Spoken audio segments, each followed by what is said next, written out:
വെറുമൊരു ബിരുദമല്ല, മികച്ചൊരു കരിയർ. ആധുനിക സൗകര്യങ്ങളും സുരക്ഷിതമായ ഹോസ്റ്റലുകളും ഇവിടെ നിങ്ങൾക്കായി ഒരുങ്ങുന്നു. 2026-27 അഡ്മിഷനുകൾ ആരംഭിച്ചു. ഇന്ന് തന്നെ അപേക്ഷിക്കൂ. മൂവാറ്റുപുഴയിൽ പോലീസ് പരിശോധനയ്ക്കിടെ രാസലഹരി വിഴുങ്ങിയ യുവാവ്. തൊടുപുഴ തൈപ്പറമ്പിൽ ടോണിയാണ് പോലീസിനെ വെടിച്ച് രാസലഹരി വിഴുങ്ങിയത്. അവശനായ ടോണിയെ ആശുപത്രിയിൽ പ്രവേശിപ്പിച്ചു. പോലീസ് പരിശോധനയ്ക്കിടെ യുവാവ് രാസലഹരി വിഴുങ്ങി. ശനിയാഴ്ച വൈകുന്നേരം 4:30 കിഴക്കേക്കരയിലെ രഹസ്യ കേന്ദ്രത്തിൽ പോലീസ് സംഘം പരിശോധന നടത്തുന്നതിനിടെയായിരുന്നു സംഭവം.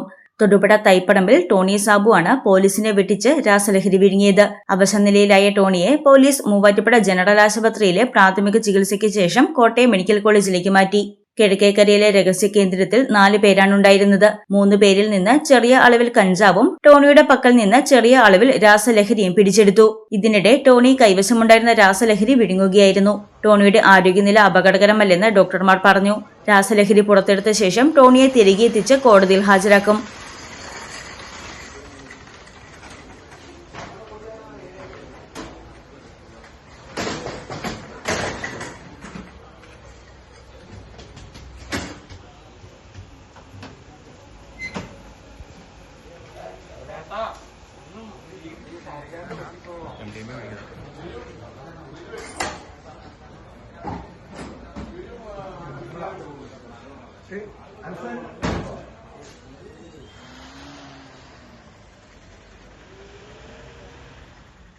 CI Anil George, SI NS Anas, ASI KA Anas, civil police ഓഫീസർമാരായ ശ്രീജു രാജൻ, TK എൽദോസ് എന്നിവരുടെ നേതൃത്വത്തിലായിരുന്നു പരിശോധന.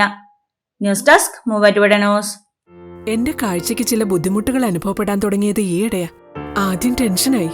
മകളാ പറഞ്ഞത് അഹല്യയിൽ പോകാൻ. അഹല്യയ്ക്ക് 30 വർഷത്തെ പാരമ്പര്യവും വിശ്വസ്തതയുമുണ്ട്.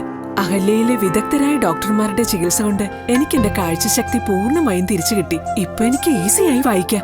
നേത്ര സംരക്ഷണത്തിന് നമ്മുടെ Ahalya. Ahalya foundation eye hospital, കേരളത്തിൽ എല്ലായിടത്തും.